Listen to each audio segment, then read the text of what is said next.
Hello my dear student, आप सभी लोगों को मेरा प्यार भरा नमस्कार and all of you are warm welcome hair.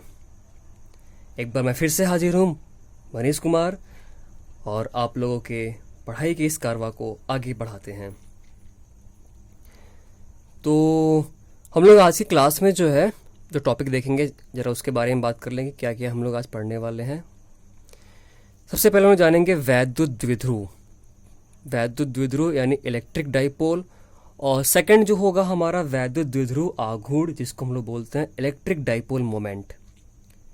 और फिर इसकी वजह से वैद्युत क्षेत्र की तीव्रता, electric field intensity due to electric dipole in axial position and unaxial position, यानी अक्षीय स्थिति में और फिर निरक्षीय स्थिति, अनुप्रस्थ स्थिति।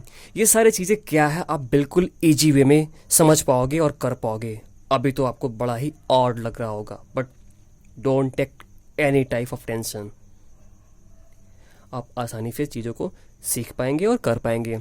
इनको बताने से पहले जो है ना, मैं आपको पीछे कुछ चीज़ें मैं बताया था, ज़रा उसको याद दिला दूं। आप लोग हनुमान जी है ना, आप लोग को याद दिलाना पड़ता है, ठीक है।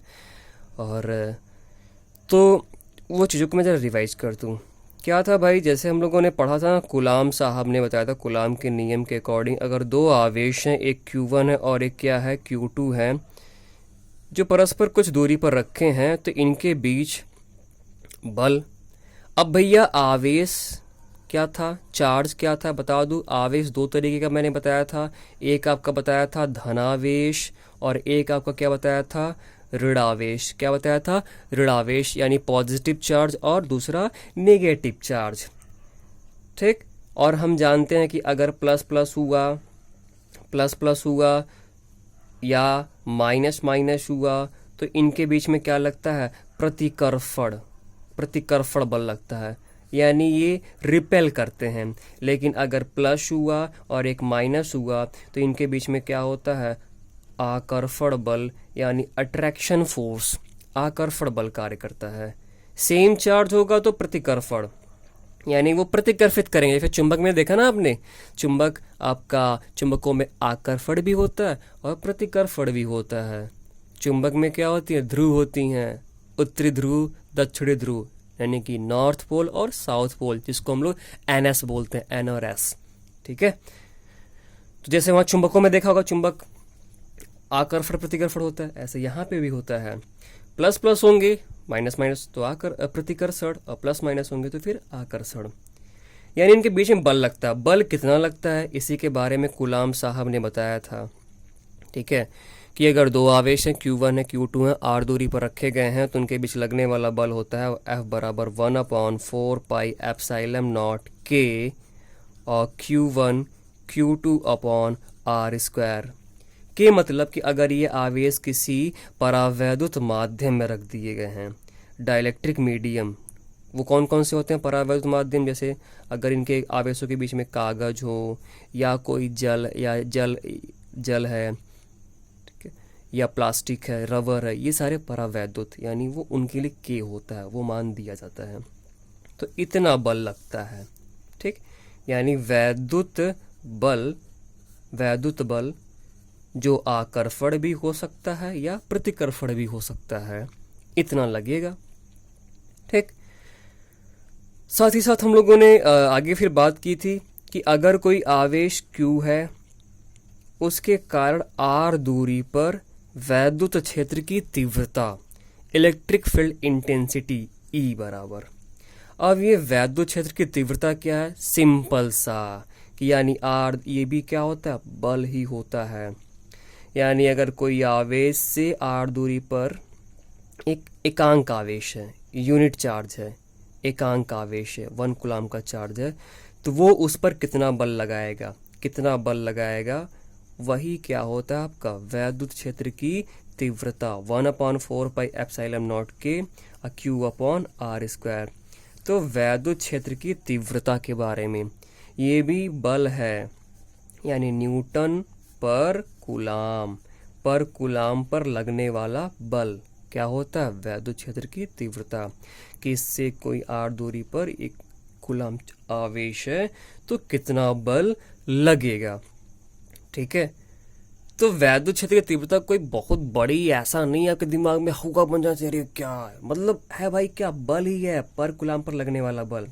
मैं अगर कहूँ कि 10 कूलाम पर अगर बल लग रहा है 150 न्यूटन, कितना न्यूटन, 150 न्यूटन, तो ये तो आपका टोटल फोर्स हो गया। लेकिन अगर मैं कहूँ बताऊँ 1 कूलाम पे कितना लगेगा, 1 कूलाम पे कितना लगेगा, तो आप 150 को 10 से भाग करेंगे तो 10 यानी 15, यानी पर कूलाम पे कितना लगेगा, पर कूलाम पे ये जो आ गया 15, ये 150 टोटल फोर्स हुआ, एफ हो गई, ये क्या हो गया एफ, और ये पर कूलाम पर लगने वाला बल ये आपका 15। ठीक उसी प्रकार से अंतर है। मैं बोलूँ आपने टॉफी खरीदा है 100 रुपया में, ठीक 100 रुपये में टॉफी खरीदा है, यानी टॉफी का कुल मूल्य 100 रुपये, और मैं बोलूँ कि 5 रुपया पर पीस टॉफी, 5 रुपये पर पीस, तो भाई 5 रुपये एक का है और 100 रुपये खरीदा है, तो 100 रुपये में कितना टॉफी खरीदे होंगे, 20 टॉफी खरीदे होंगे। ठीक है, तो 100 टोटल वैल्यू और 5 क्या है, एक की वैल्यू है। ठीक है, तो ये चीज़ें मैंने आपको बताई थी। ठीक, तो चलिए इन चीज़ों का आज के टॉपिक में यूज पड़ेगा। ठीक है, तो हम लोग आगे बात करते हैं। और साथ ही साथ मैंने आपको ये भी बताया था कि वैद्युत बल कौन सी राशि सदिश राशि होती थी, तो ये जो योग होता था कौन सा योग, वेक्टर सम, सदिश योग के नियम का पालन करता है। वैद्युत क्षेत्र की तीव्रता, इलेक्ट्रिक फील्ड इंटेंसिटी भी क्या है, कौन सी राशि है, सदिश राशि है, और ये भी जो है किस योग के नियम का, साधारण योग नहीं होगा, कौन सा योग होगा, सदिश योग होगा। चलिए अभी मैं आगे इसके बारे में बता भी दूंगा, पीछे मैंने बताया हुआ है सदिश योग होता क्या है। ठीक है, तो अब हम लोग जानते हैं सबसे पहले कि वैद्युत द्विध्रुव क्या होता है, तो इसके बारे में जानते हैं। वैद्युत द्विध्रुव यानी इलेक्ट्रिक डाइपोल, वैद्युत द्विध्रुव, क्या इसका डिफिनेशन क्या है कि अगर दो चार्ज, दो आवेश जिनका परिमाण क्या है, सेम है, समान है, यानी दो आवेश जिनका मान समान है लेकिन प्रकृति क्या है, अपोजिट है, विपरीत है, यानी एक प्लस होगा तो दूसरा क्या होगा, माइनस होगा, एक दूसरे से बहुत ही कम दूरी पे, बहुत ही अल्प दूरी पर स्थित हो, तो इस सिस्टम को हम लोग क्या बोलते हैं, इस सिस्टम को क्या बोलते हैं, वैद्युत द्विध्रुव। यानी आप समझ गए होंगे वैद्युत द्विध्रुव क्या होता है, यानी यहाँ पे यदि दो आपके जो चार्ज है, यानी दो आवेश जिनका मान समान है, मतलब अगर ये 5 है तो ये भी 5 होगा, बस अंतर क्या है, एक +5 होगा दूसरा क्या होगा, -5 होगा। अगर एक आपका +4 है दूसरा क्या होगा, -4 होगा। एक आपका मैं बोलूँ कि +100 है दूसरा क्या होगा, -100 है। यानी दो आवेश जिनका मान समान लेकिन प्रकृति क्या हो, अलग अलग, और दूसरे से बहुत ही अल्प दूरी पर स्थित हो, बहुत ही कम दूरी पर स्थित हो, तो उससे हम लोग क्या बोलते हैं, उस सिस्टम को क्या बोलते हैं, वैद्युत द्विध्रुव। ठीक है, यानी वैद्युत द्विध्रुव जो होता है वो यहाँ पे देखिए, यानी इनका मैग्नीट्यूड क्या होता है, सेम, लेकिन नेचर क्या है, अलग अलग, और जो कि बहुत ही स्मॉल दूरी पर एक दूसरे के बड़े ही क्लोज होते हैं। ठीक है, तो उसको हम क्या बोलेंगे, वैद्युत द्विध्रुव। ठीक है, और इसके बीच की जो दूरी होती है ना, अच्छा इसका जो मिड पॉइंट होता है उसको हम लोग सेंटर, इसका सेंटर बोलेंगे। इसके बीच की जो दूरी होती है उस दूरी को हम लोग 2L से, किससे लिखते हैं, 2L से, यानी जो आवेश का जो सेपरेशन होगा, इनके बीच की जो दूरी होगी किससे लिखेंगे, 2L से। अब आपके दिमाग में आ रहा है भैया 2L कहाँ से आ गया, L नहीं लिख सकते क्या, लिख सकते हैं भाई, लिख सकते हैं, लेकिन तब थोड़ा सा हमें अगर यहाँ से इसकी दूरी, यहाँ से इसकी दूरी बात करनी रहेगी ना, अगर आप L ले लेंगे तब यहाँ से इसकी दूरी L/2 हो जाएगा, कितना लिखना पड़ेगा, L/2, और वो हर जगह लिखना थोड़ा सा अच्छा नहीं लगता। ठीक है, इसीलिए अगर हम ऐसा ले लेते हैं 2L ले लेंगे, तो यहाँ से दूरी हम कितना, L, वो बटा 2 वाला झंझट रहेगा ही नहीं, बस और कोई नहीं। एक सिंपल सा, एक साधारण सा, एक सरल सा फॉर्मूला बन सके जहाँ भी ज़रूरत बने। ठीक है, तो इसलिए इसको हम लोगों ने 2L से, और यहाँ से कितना हो जाएगा, L हो जाएगा। तो ये आपका वैद्युत द्विध्रुव। इसके एग्जाम्पल के बारे में बात करते हैं। इसके एग्जाम्पल के बारे में बात करें तो देखो जरा, HCl, HCl, जिसमें आपका H प्लस होता है और Cl क्या होता है, माइनस होता है। एकदम आइडियल आदर्श एग्जाम्पल HCl हुआ, H2O हुआ जो ऑक्सीजन के साथ हाइड्रोजन की बॉन्डिंग है, ठीक है। तो H2O हुआ, HCl हुआ, HBr हुआ, ये सारे जो है आपके एग्जाम्पल हो जाएंगे। किसके एग्जाम्पल हो जाएंगे, आइडियल एग्जाम्पल जो कहा जाएगा रियल में। तो वैद्युत द्विध्रुव आइडियल एग्जाम्पल ये आपके हो जाते हैं HCl, H2O, HBr, ठीक है। मैं बात करूँ तो आपका NH3 भी हो जाएगा, NH3 भी आ जाएगा, NH3, CH4 भी आ जाएगा। ये सारे आपके जो है वैद्युत द्विध्रुव के एग्जाम्पल होते हैं, ठीक। तो आप समझ रहे होगे वैद्युत द्विध्रुव है क्या। अब यहाँ पे इसका एक पैरामीटर होता है जिसको हम बोलते हैं वैद्युत द्विध्रुव आघूर्ण। क्या बोलते हैं, वैद्युत द्विध्रुव आघूर्ण, इलेक्ट्रिक डाइपोल मोमेंट, जिसको हम लोग किससे लिखते हैं, P से, स्मॉल p से।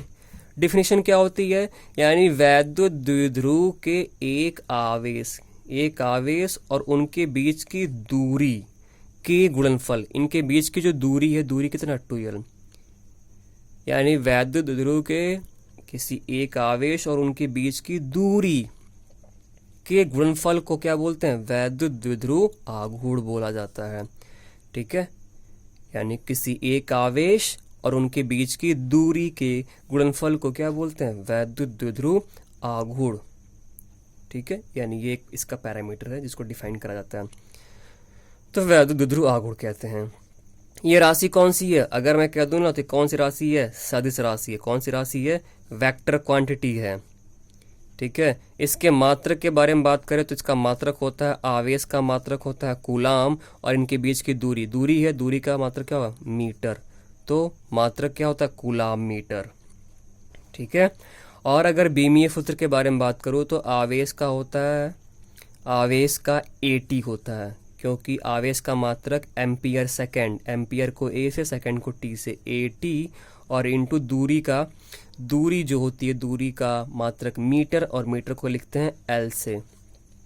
तो क्या इसका बीमीय सूत्र क्या हो जाएगा, ATL, अटल, ऐसा भी याद कर सकते हैं, पूछ सकता है वैद्युत द्विध्रुव आघूर्ण का बीमीय सूत्र क्या होता है, तो ATL।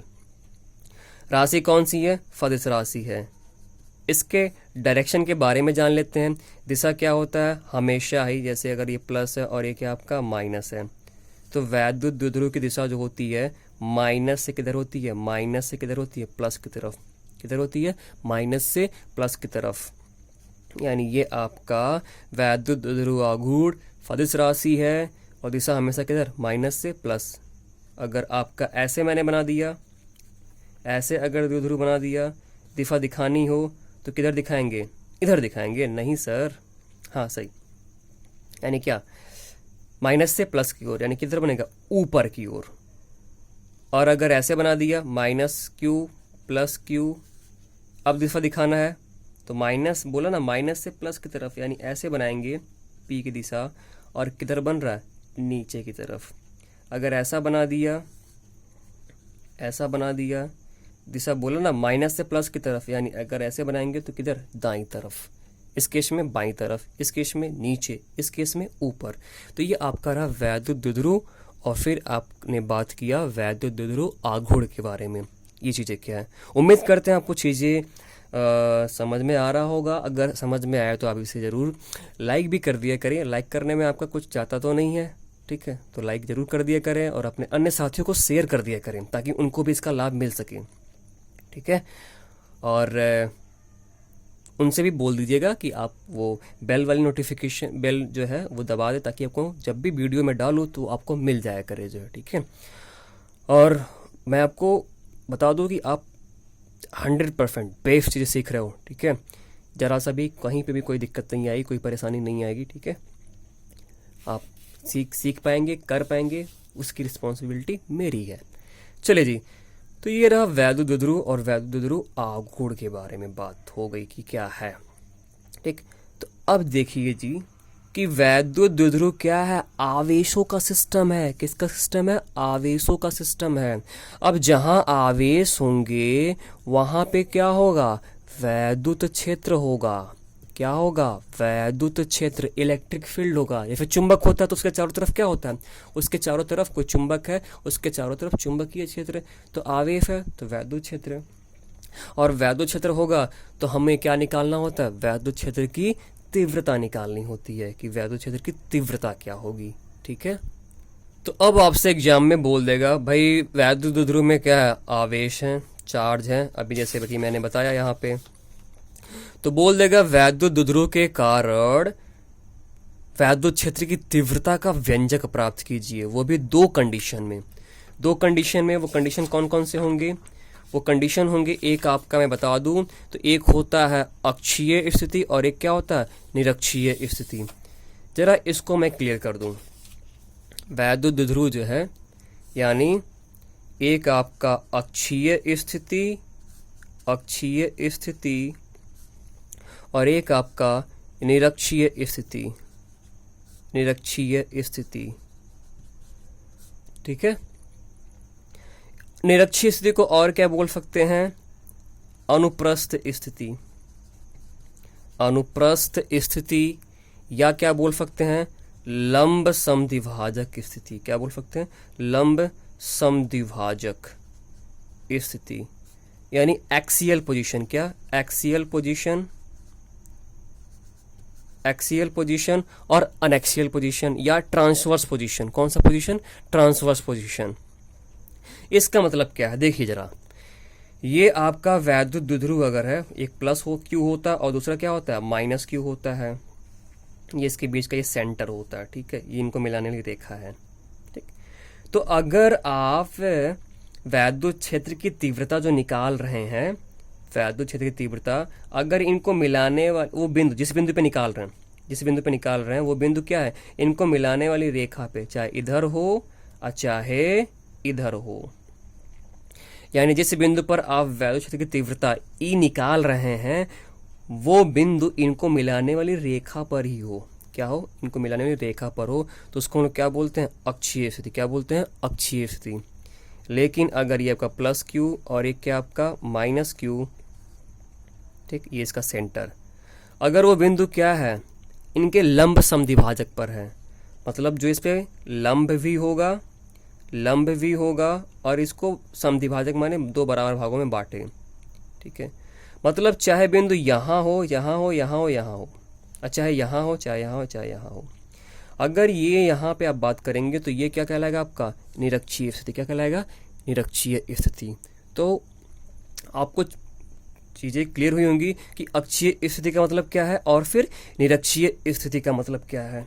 ठीक है, अक्षीय में जो बिंदु होगा इनको मिलाने वाली रेखा पर ही होगा, और निरक्षीय में क्या हो, जो बिंदु होगा इनके लंब समद्विभाजक पर होगा, यानी इसके लंबवत, इसके लंबवत वो बिंदु कहीं पर होगा। और तीसरा एक पोजीशन जो होता है एट एनी पॉइंट, किसी भी बिंदु पर, वो उसमें भी हम लोग बात करेंगे, लेकिन आपसे एग्जाम में यही इन्हीं को पूछा जाता है कि अक्षीय स्थिति में द्विध्रुव के कारण वैद्युत क्षेत्र की तीव्रता का व्यंजक प्राप्त कीजिए। और सेकंड जो होता है निरक्षीय स्थिति में वैद्युत क्षेत्र की तीव्रता का व्यंजक प्राप्त कीजिए। तो सबसे पहले हम लोग देखेंगे अक्षीय स्थिति। कौन सी स्थिति, अक्षीय स्थिति। ठीक है, जो क्या है।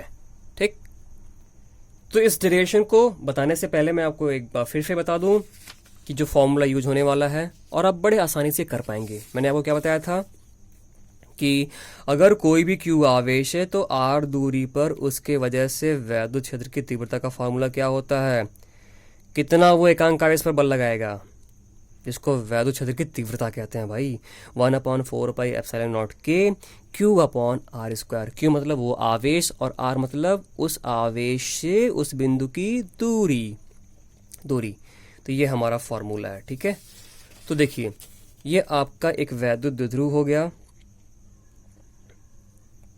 ये वैद्युत द्विध्रुव, चलिए ये इसको मैंने माइनस क्यू से, किसी को भी लिख सकते, कोई दिक्कत नहीं।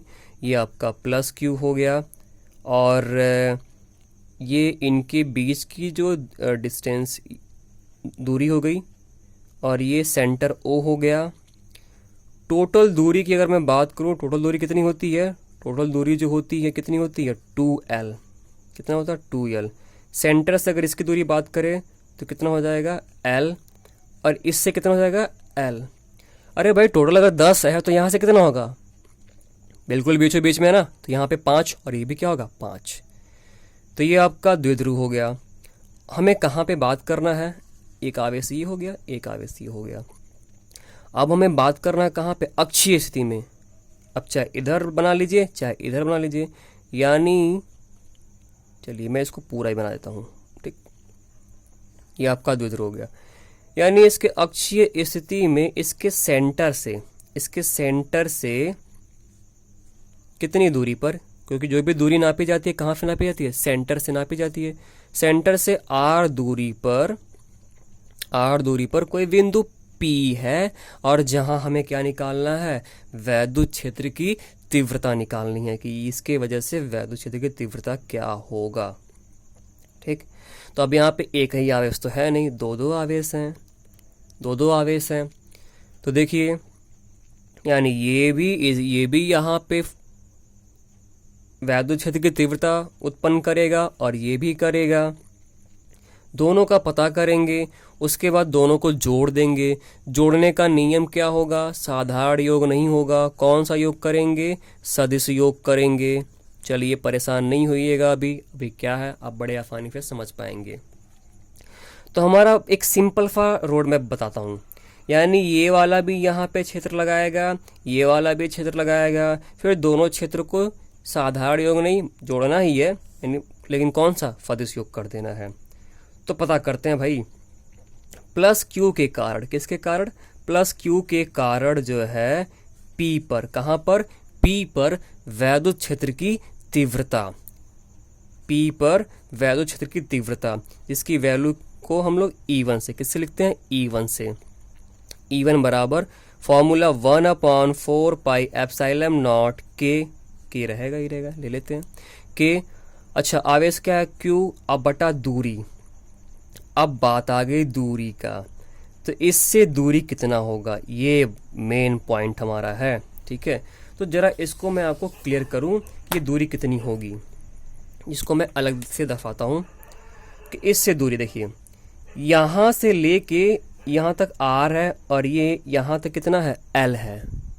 ये यहाँ तक R है और ये कितना है, L है। अगर मैं कहूँ ये 10 है और ये 3 है तो कितना होगा, कहोगे 7। क्या किया, 10 में से 3 को घटा दिया, यानी कितना गया, 7। यानी यहाँ से अगर मैं दूरी बोलूँ, ये दूरी, ये यहाँ से यहाँ तक दूरी, तो आप कितना बताएंगे, R माइनस L। अच्छा अगर ये R है और ये L है, मैंने कहूँ मैं कि ये आपका 10 है और ये आपका 3 है, तो कुल कितना हो जाएगा, कुल यहाँ से दूरी कितना हो जाएगा, तो कहोगे 13, 10 3 13। माने यहाँ से इस वाले इस बिंदु की दूरी कितनी बताओगे, R प्लस L बताओगे। क्या बताओगे, R प्लस L, ठीक है। तो चलिए ज़रा देखिएगा, 1/4 पाई एप्सिलॉन नॉट के, भाई इससे बात करें दूरी कितना होगा, कितनी दूरी होगी, R माइनस L का होल स्क्वायर, ये होगा, ठीक। यानी ये प्लस क्यू यहाँ पे जो क्षेत्र लगाएगा उसको लिख दिया E1 से लिख दिया। दिशा किधर होगा, दिशा क्या होगा, मैंने बताया था वैद्युत क्षेत्र की दिशा धनावेश से क्या होती है, धनावेश से दूर होती है। भाई वैद्युत क्षेत्र की दिशा बताया था धनावेश से दूर। वैद्युत क्षेत्र की तीव्रता की दिशा, द्विध्रुव आघूर्ण की दिशा नहीं बोल रहा, वैद्युत क्षेत्र की तीव्रता की दिशा क्या होती है, धनावेश से क्या होती है, धनावेश से दूर होती है, और माइनस आवेश की क्या होती है, माइनस आवेश की ओर होती है, ठीक है। तो ये E1 हो जाएगा, ठीक। अच्छा अब बात करते हैं, ये इक्वेशन नंबर 1, माइनस क्यू के कारण P पर वैद्युत क्षेत्र की तीव्रता, जिसको हम किससे लिख रहे हैं, E2 से, और E2 बराबर कितना हो जाएगा, E2 बराबर कितना हो जाएगा, अगर देखिए यहाँ पे 1/4 पाई एप्सिलॉन नॉट के Q अपॉन R। अच्छा दूरी कितनी है, देखिए जरा, माइनस क्यू। देखिए यहाँ पे इसमें जो प्लस नहीं रखा, माइनस नहीं रखेंगे, वो उनका काम क्या होगा, दिशा बताने का काम होगा, ठीक है, इसलिए नहीं रखते यहाँ पे। तो आवेश का मान कितना है, आवेश का मान Q है। दूरी कितनी है, इससे दूरी कितनी है इसकी, R प्लस L का होल स्क्वायर। समीकरण नंबर 2। अब ये माइनस वाला काम तो करेगा अपना, यानी ये वैल्यू यहाँ पे हो गई E2, कितना हो गया E2, क्या ये मान हो गया E2, ठीक है। और दिशा क्या होगा, दिशा माइनस आवेश की ओर, मतलब यानी दिशा इधर ही होगा, ठीक है। तो अगर अलग से मैं दिखाऊं तो E1 आपका इधर है और E2 आपका वहीं जो बिंदु है इधर है, ठीक। तो देखिए ये E1 हो गया और ये E2 हो गया। तो अब इनको जोड़ना है, यानी अतः P पर परिणामी वैद्युत क्षेत्र की तीव्रता, जब सदिश राशि 2 या 2 से ज़्यादा होती है ना, उनको जोड़ने पे जो वैल्यू आती है ना उसको बोलते हैं परिणामी या रिजल्टेंट। क्या बोलते हैं, परिणामी या फिर रिजल्टेंट। P पर परिणामी वैद्युत क्षेत्र की तीव्रता E बराबर कितना हो जाएगा, E बराबर क्या होगा, जरा इसको देखिएगा। तो E बराबर क्या हो जाएगा, E बराबर हो जाएगा E1 माइनस E2। अब ये कैसे आया, जरा देखिए, फॉर्मूला होता है सदिश योग का फॉर्मूला होता है R बराबर अंडर रूट में A square plus B square plus 2AB cos theta, ये फॉर्मूला होता है, ठीक है। तो यहाँ से क्या हो जाएगा, यहाँ से वही देखिए, यहाँ पे क्या A की जगह यानी E1 square plus E2 square plus 2E1 E2 cos theta, ये इधर और ये इधर, यानी एक इधर कोण कितना बनेगा, अगर एक इधर है तो कोण कितना बनेगा, 180 डिग्री। और कॉस 180 डिग्री का मान कितना, देखिए ये E हो जाएगा, E लिख दिया R की जगह। तो क्या हो जाएगा, E1 square plus E2 square cos 180 का मान -1, तो 2E1 E2, तो यानी E बराबर हो जाएगा E1 A square plus B square minus 2AB, यानी E1 माइनस E2 का होल स्क्वायर। तो E बराबर क्या हो जाएगा, E1 माइनस E2। यह बहुत ही सिंपल सा, ये तो मैंने वो समझाया आया कहाँ से, सिंपल सा। अगर सदिश राशि विपरीत दिशा में होती हैं, एक इधर खींच रहा एक इधर खींच रहा, तो आपको तकलीफ होती है ना, यानी माइनस कर देंगे। और आप इधर खींच रहे हो, आपका साथी भी इधर खींचने लगे, आपको बढ़िया महसूस होता है, तो आप जोड़ देंगे। यानी अगर विपरीत दिशा में हुए तो माइनस कर देना होता है, और अगर समान दिशा में हुए, E1 भी इधर ही E2 भी इधर ही, तब क्या करना होता है, जोड़ देना होता है। इसको मैंने पूरा डिटेल में बताया हुआ है पिछले वीडियो में, आप वहाँ जरूर देख लेना। फिर भी दिक्कत होगा तो बता दीजिएगा, मैं बता दूंगा आपको, ठीक है। तो E बराबर कितना हो जाएगा, E बराबर E1 माइनस E2। अब यहाँ पे सारे वैल्यू रखते हैं, E बराबर, चलिए मैं दूसरे, तो E बराबर कितना हो जाएगा, E1 की वैल्यू कितनी है, E1 की वैल्यू 1/4 पाई एप्सिलॉन। एक चीज़ और बता दूं, आप जिसमें से E1 माइनस E2 करो चाहे E2 माइनस E1 करो, उससे कोई दिक्कत नहीं, वो डायरेक्शन ही बताता है। मान लीजिए अगर आप इसको करते हैं और जो मान आता है प्लस में, यानी जो दिशा बनेगी, जो टोटल वैल्यू की दिशा बनेगी, किधर बनेगी, E1 की तरफ। अगर आप इसे सॉल्व करते हैं, वैल्यू किस में आ गई, माइनस में आ गई, तो यानी जो दिशा बनेगी टोटल वैल्यू की जो दिशा बनेगी, किधर बनेगी, E2 की तरफ बनेगी। बस आप कोई भी करें, E1 माइनस E2 करें, अच्छा E2 माइनस E1, क्योंकि यहाँ पे जो साइन होगा, जो चिन्ह होगा, वो क्या बताएगा, दिशा बताएगा। तो E1 की वैल्यू 1/4 पाई एप्सिलॉन नॉट के और Q/R माइनस L का whole square minus 1/4 pi epsilon naught के और Q/R प्लस L का होल स्क्वायर। यहाँ से कॉमन क्या बनता है, कॉमन जो बनता ले लेते हैं, 1/4 पाई एप्सिलॉन नॉट के, Q भी कॉमन था, ले लिया, अंदर क्या बचेगा, 1/R माइनस L का whole square minus 1/R plus L का होल स्क्वायर। देख लीजिए भाई, ये चीज़ें आपको कॉमन जो कॉमन बना, ये कॉमन बना, ये कॉमन बना, बाहर आ गया, ये भी था, बाहर आ गया, तो यही लोग बचे, जो बचा उनको अंदर रखा हुआ मैंने। तो Q upon 4 pi epsilon naught के।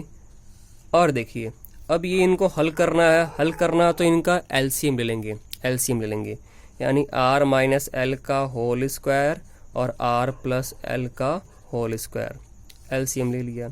यहाँ इससे ये कट जाएगा, ये बचेगा, इसका गुणा हो जाएगा, यानी r प्लस एल का whole square.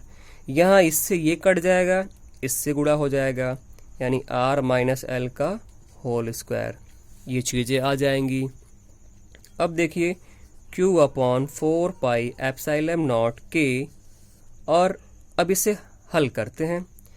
a plus B का होल स्क्वायर क्या होता है? a square plus B square plus 2ab minus. अब देखिए माइनस है, इसलिए भैया थोड़ा सुरक्षा कवच लगाए रहिए, अन्यथा गड़बड़ कर देगा। इसका a square plus B square minus 2ab होगा, क्योंकि a माइनस बी का whole square, a square plus B square minus 2ab। ठीक, आपको दिख नहीं रहा था, ये दिख ली, हाँ अब दिखेगा। चलिए तो यहाँ पे और डिवाइड क्या, r माइनस एल का होल स्क्वायर और r प्लस एल का होल स्क्वायर, ये चीज़ें हो जाएंगी। ठीक है, तो यहाँ देखिए q upon 4 pi epsilon naught के, r square plus L square plus 2rl minus का अंदर एंट्री कराइए साहब, कराइए। r square minus plus minus L square minus minus plus 2rl, और नीचे देखिए जरा, स्क्वायर को दिमाग से भी हटा दीजिए। a minus B A plus B, A minus B A plus B क्या होता है? a square minus B square. अब स्क्वायर को बुला लीजिए, आ गया।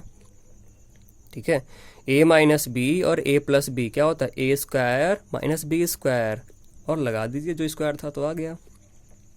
यहाँ r स्क्वायर से r स्क्वायर, मज़ा आ गया, l स्क्वायर से l स्क्वायर, मज़ा आ गया। ठीक है, तो आगे देखिए क्या हो जाएगा, q upon 4 pi epsilon naught के, यहाँ से 2rl और 2rl क्या हो जाएगा? 2rl कितना हो जाएगा? 4rl, कितना हो जाएगा? 4rl upon r square minus L square का होल स्क्वायर। ठीक है, अब यहाँ 4 से 4 कट मत करिएगा, ज़रूरत पड़ेगा, इसलिए काटने की ज़रूरत नहीं है। इसे ऐसे लिख दीजिए 1 अपॉन 4 पाई एप्सिलॉन नॉट के, और इसे हम कुछ लिखना चाहते हैं कैसे, 2 गुणे